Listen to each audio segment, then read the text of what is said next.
नमस्कार प्यारे विद्यार्थियों, आप सभी 9th क्लास के विद्यार्थी जान रहे हैं कि अपना जो एक प्यारा सा बिंदु है, इस बिंदु को अपन देख रहे हैं। बिंदु बहुत प्यारा है वाक्य। वाक्य में आपने देखा है कि वाक्य की परिभाषा मैंने बता दी है, उसके बाद उसके अंग, उद्देश्य, विधेय बता दिए हैं। और कल मैंने आपको बताया कि वाक्य जो है वो क्रिया के आधार पर वाक्य हैं वो कितने प्रकार के हो गए हैं। वो हमारे जैसे हमने कल पढ़े थे, जैसे कर्तृवाच्य था, कर्मवाच्य था और भाववाच्य था, वो हमने पढ़ लिया था। आज हम बात कर रहे हैं किसकी? आज बात कर रहे हैं कि जैसे वाक्य अर्थ के आधार पर अर्थ लगाना पड़ता है वाक्य में। अर्थ के आधार पर वाक्य हैं लगभग 8 प्रकार के। ठीक है, 8 प्रकार कौन कौन से होंगे ये समझने का बिंदु है। पहला बिंदु हमने लिया है चौक, लेते हैं 1 मिनट, चौक ले लेते हैं। ध्यान दें कि अर्थ के आधार पर वाक्य 8 प्रकार के हैं। देखिए आप यहां से ये सीक्वेंस से मैंने लिखा है, आप इनके 8 के 8 नाम याद रखें और मुझे विश्वास है कि नाम में ही अर्थ छुपा है। ठीक है, तो देखिए अर्थ के आधार पर पहला वाक्य हमारा आ रहा है विधान अर्थ। विधानवाचक कह सकते, विधानार्थक वाक्य। विधान का मतलब होता है किसी काम का हमें विधान कर दिया, इसमें मैंने दूसरा विधि भी दिया है, नियम के अनुसार कोई काम करना है। माता पिता ने कोई आदेश दे दिया है, तो आपको कोई विधान कर दिया है, आदेश दे दिया आपको। ठीक है, या फिर आपको सीधा सा वाक्य, सरल वाक्य विधानार्थक, उससे मैं पुस्तक पढ़ता हूं, इसमें पुस्तक पढ़ने का विधान हो रहा है, विधिवत हो रहा है। दूसरा है निषेधार्थक। तो निषेधार्थक का मतलब होता है मना करना, बिल्कुल रोकना, टोकना, मना करना। आप समझ सकते हैं कि निषेधार्थक में क्या होगा। जैसे मैंने एग्जांपल दिया है, मैं पुस्तक नहीं पढ़ता हूं। ठीक है, इसमें आ गया है जैसे मैं पुस्तक नहीं पढ़ता हूं। देख रहे हैं यहाँ पे कि ये देखो, मैं समान है, पुस्तक समान है, पढ़ना समान, इसमें क्या है नहीं। तो नहीं जिस वाक्य में आएगा आप समझ जाओगे कि निषेध का मतलब, वर्जित का मतलब मना करना ही होता है। जैसे कई बार बच्चे को सर कमरे में या कक्षा में आ जाए, नहीं कह दिया तो नहीं आ सकते, निषेध है। कई बार किसी कोई कलेक्टर का या एसडी का ऑफिस होता है, अधिकारी होते हैं, हम बिना प्रवेश बिना परमिशन के, बिना आज्ञा के अंदर नहीं जा सकते। प्रवेश वर्जित है, प्रवेश निषेध है, इसका मतलब नहीं जा सकते। तो सीधी सी बात है, निषेध का मतलब मना करना। फिर है आज्ञार्थक। आज्ञार्थक में क्या होता है कि हमें हमारे माता पिता कोई भी ना आदेश के रूप में कोई बात कहते हैं, जैसे तुम हमेशा व्यायाम करो। ठीक है, ये आपके टीचर ने, आपके दोस्त ने, आपके भाई ने, माता पिता ने आपके शरीर को, आपके जो स्वास्थ्य उसको ध्यान रखने के लिए कि आपको क्या करना चाहिए, आपको व्यायाम करना चाहिए। ठीक है, ये आप देख रहे हैं व्यायाम के लिए बताया गया है। क्या देगा इसमें आज्ञार्थक में, तुम हमेशा व्यायाम क्या करो, एक करो। फिर है प्रश्नार्थक वाक्य। तो इसी में अर्थात प्रश्न, प्रश्न का अपना क्वेश्चन, आप क्वेश्चन समझते हैं, आराम से प्रश्न समझते हैं कि प्रश्नार्थक में क्या हो जाएगा कि प्रश्न की बात करें तो आप समझते हो कि कब, क्यों, कहां, कैसे, ये चीजें लगाकर हम कोई प्रश्न पूछते हैं, बात करते हैं, तो क्या होता है प्रश्नार्थक वाक्य हो जाते हैं। जैसे तुम घर कब जा रहे हो, अध्यापक ने पूछ लिया या आपके माता पिता ने पूछ लिया, आपके दोस्त ने पूछ लिया कि आप यहाँ खेल रहे हो, घर कब जा रहे हो, कितनी देर पढ़ते हो, कहां तक दौड़ लगाते हो, ठीक है, आपकी उम्र क्या है। तो कैसे भी प्रश्न में अगर क्या, क्यों, कब, कैसे से जाते हैं प्रश्नार्थक वाक्य हो जाते हैं। लेकिन इनकी शर्त ये रहती है कि इन वाक्यों को पूछने के बाद में इनके सामने एक चिन्ह आता है, इसे प्रश्नवाचक चिन्ह ऐसे बना के ऐसे लगाना पड़ता है। समझ रहे इस बात को। आगे विस्मयादि बोधक, ये समझने की बात है, इस वाक्य का जो भाव होता है वो ये मान के चलिए कि हमें उसी समय भाव के साथ में, और भाव कौन बताता है, इस विस्मयादि बोधक वाक्य तो सिंपल सादा ही होते हैं, लेकिन इनके सामने एक संकेत लगता है, एक चिन्ह लगता है, वो चिन्ह ही हमें बताता है कि वाक्य विस्मयादि बोधक है या नहीं। प्यारे विद्यार्थियों ध्यान दो, यहाँ पे ये पूर्ण विराम है, ये पूर्ण विराम सभी लग रहा है, यह प्रश्नवाचक चिन्ह है।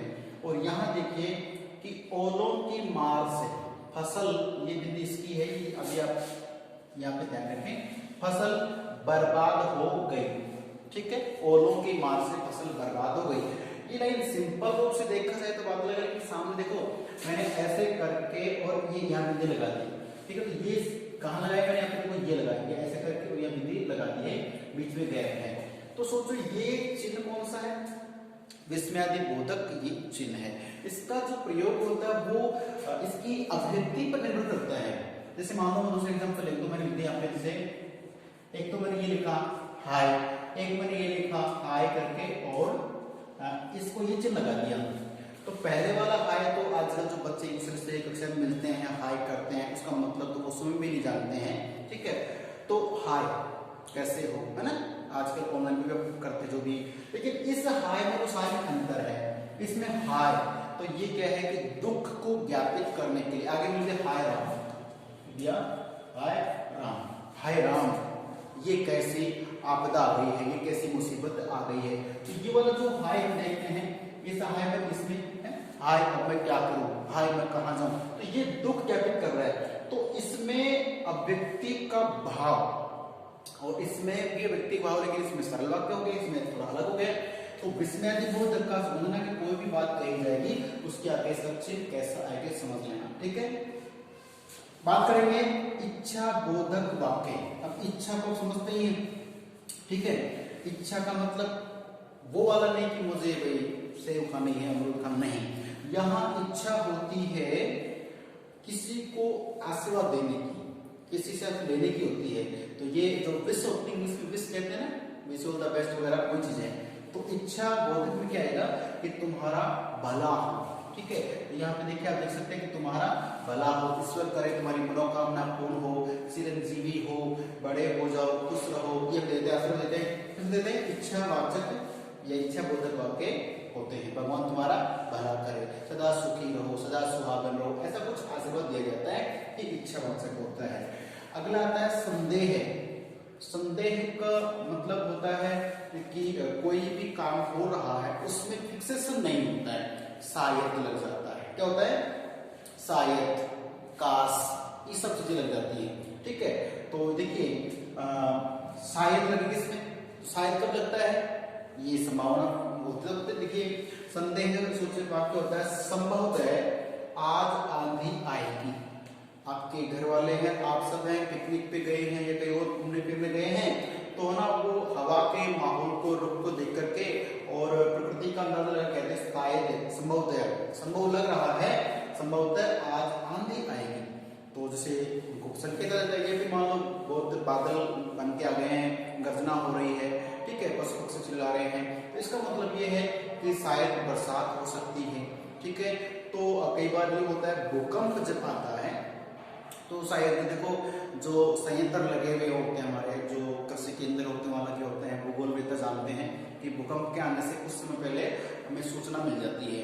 तो कई बार रेडियो टीवी के माध्यम से लोगों को आगाह कर दिया जाता है, सूचित कर दिया जाता है कि भाई भूकंप आ सकता है। और ये जो ज्वार भाटे आते हैं, भूकंप आते हैं, जिसमें मछुआरे होते हैं, उनको पहले संकेत दिया जाता है कि आज समुद्र में ना जाए, मछली ना पकड़े, ताकि आपकी जान बच जाए, है ना। तो कुल मिला क्या होता है कि वो जानकारी पहले दी जाती है। तो एक चीज आपको बताऊं, बेसिकली नॉलेज ये कॉन्सेप्ट हमारा कि जो पशु पक्षी होते हैं, इनको जो भी प्राकृतिक आपदाएं आने वाली होती है, मनुष्य से पहले पता चल जाता है।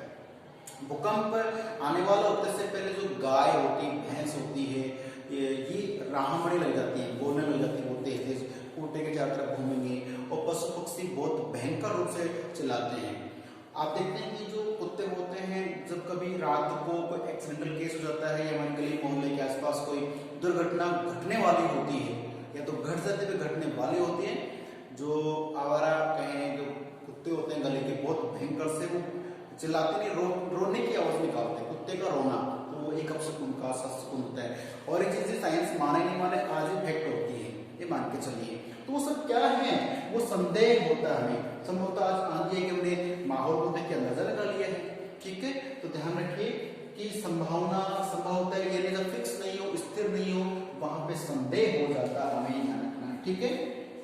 इस मामला आपको कोई कमजोर विद्यार्थी है और फेल होने वाला था, लेकिन अब पढ़ने लग गए, तो हमें संभावना थी शायद ही इस बार पास हो जाएगा, वो भी संभावना हो गया है।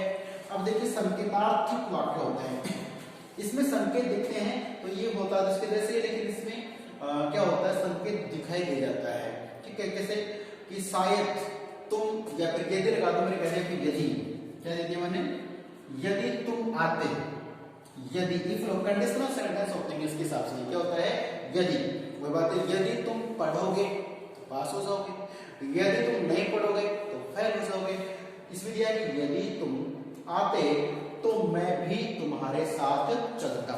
माना कि आपने और हमने कहीं जाने का प्रोग्राम बनाया कि चलो उस मंदिर जाते हैं और पिकनिक मनाते हैं या कोई पढ़ने के लिए जाना है, तो जैसे मैं आप गए ना, मैं अगले दिन मिलते हैं, अरे कल तुम आए नहीं, कि अरे भाई तुम आते तो मैं भी तुम्हारे साथ आता, तो मेरा जो संकेत तो आपके आने से है, ठीक है। तो प्यारे विद्यार्थी मुझे लगता है कि जो कॉन्सेप्ट है कि अर्थ के आधार पर वाक्य कितने प्रकार के थे, 8 प्रकार के थे।